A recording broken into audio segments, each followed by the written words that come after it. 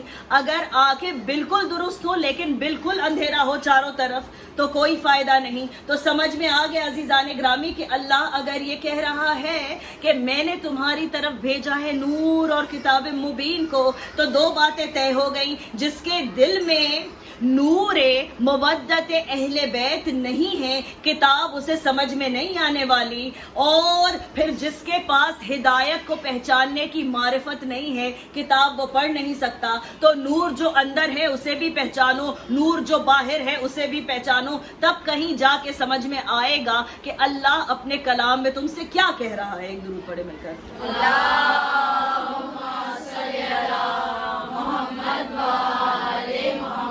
وجل فرجم. سورہ بقرہ آیت کا نشان 129 کے جہاں اللہ کہہ رہا ہے کہ تم میں سے ہم نے مبعوث کیا کس کو؟ ایک رسول کو، سرور کائنات محمد مصطفیٰ صلی اللہ علیہ وآلہ وسلم.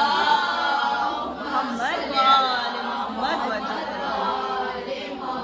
وجل فرجم. اور پھر کہتا ہے کہ ہم نے جب اس رسول کو مبعوث کیا تو کس لیے کیا؟ پہلی بات یہ کہ وہ تمہیں آیت پڑھ کر سنائے گا. کیا کرے گا؟ آیت کی تلاوت تمہارے سامنے کرے گا. پھر کیا کرے گا؟ تمہارے نفسوں کو پاک کرے گا، ہے نا. تو پھر یہیں سے یہ بحث ختم ہو جاتی ہے کہ رسول ہم جیسے اور ہم رسول جیسے. ہم نجاستوں، دو نجاستوں کے درمیان ہماری پوری زندگی گزر جاتی ہے. اگر غسل ولادت نہ ہو تو ہم نجس، اگر غسل میت نہ ہو تو ہم نجس. اور عزیزان گرامی کہاں وہ کہ جو نفسوں کو پاک کرنے کے لیے آیا ہے. تو اللہ کہہ رہا ہے کہ تمہیں آیات پڑھ کر سنائے گا، تمہارے نفسوں کو پاک کرے گا، تمہیں کتاب کی تعلیم دے گا اور تمہیں حکمت کا درس سکھائے گا. چار چیزیں ہیں، 4 pronged ہے یہ پورا پروگرام، ہے نا. یہ پالیسی میکنگ آیت ہے قرآن مجید کی کہ جہاں اللہ کہہ رہا ہے کہ دیکھو رسول کو ہم نے مبعوث کیا، نفس کیا، انوائنٹ کیا، اپوائنٹ کیا، بھیجا. کس لیے بھیجا؟ کہ تمہیں آیات پڑھ کر سنائے، تمہارے نفسوں کو پاک کرے، تمہیں کتاب کی تعلیم دے اور تمہیں حکمت کا درس دے. تو عزیزان گرامی یہ سمجھ میں آ گیا کہ صرف ایک چیز نہیں ہے بلکہ 4 اہم پہلو ہیں اس تبلیغ کے کہ جو رسالت مآب کریں گے. اور عزیزان گرامی اسی قرآن مجید میں اللہ مخاطب کر کے کہہ رہا ہے لوگوں کو کہ اے وہ لوگ جو ایمان لائے ہوں، جب رسول تمہیں کچھ دے تو لے لو. یہ نہیں کہا کہ جب کاغذ اور قلم مانگے تو نہ دو، یہ نہیں کہا. کہا جب کچھ دے تو لے لو. یعنی اس پر آواز نہ اٹھانا، اس پر سوالیہ نشان نہ اٹھانا. اگر وہ تمہیں 4 چیزیں دے رہے ہیں تو اس میں سے ایک مت لینا. اگر اپنی وصیت میں قرآن اور اہل بیت کہیں تو یہ نہ کہنا حسبنا کتاب اللہ، کہ ہمارے لیے اللہ کی کتاب کافی ہے. عزیزان گرامی آپ دیکھیں کہ جنہوں نے یہ دعویٰ کیا کہ قرآن ان کے لیے کافی ہے، یہ 4 چیزیں ہم نے دیکھی، صرف کتاب لے کر وہ رہ گئے. تو کیا آیا ان کے حصے میں؟ دین کے اگر 4 حصے ہیں، آیتوں کا سننا، نفسوں کا تزکیہ، ہے نا، کتاب کا علم اور حکمت کا درس، اگر یہ 4 چیزیں ہیں اس میں سے اگر صرف کتاب کا علم لیا گیا تو 3/4 دین تو ایسے ہی ہاتھ سے نکل گیا. 3/4 دین تو ایسے ہی ہاتھ سے نکل گیا. اب یہ ایک ٹکڑا، ایک 1/4 چھوٹا سا ایک کوارٹر آف یور ایمان، یہ لے کر انسان کہاں تک پہنچے گا؟ ایک درود پڑھے نا مل کر.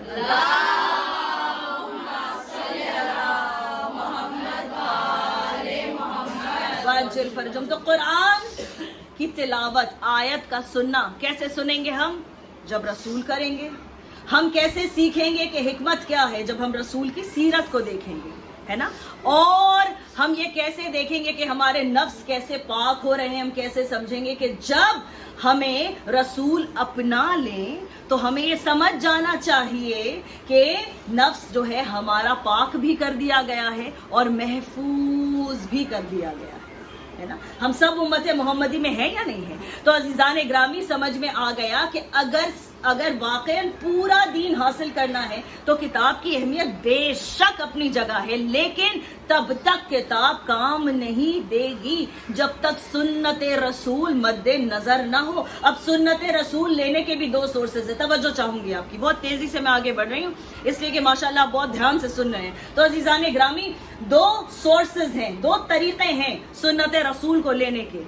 ہمارے یہاں تو ایک ہی ہے بھائی، بھائیوں کے پاس 2 ہیں. اب 2 کیا ہے؟ یا تو ازواج سے پوچھ لیا جائے،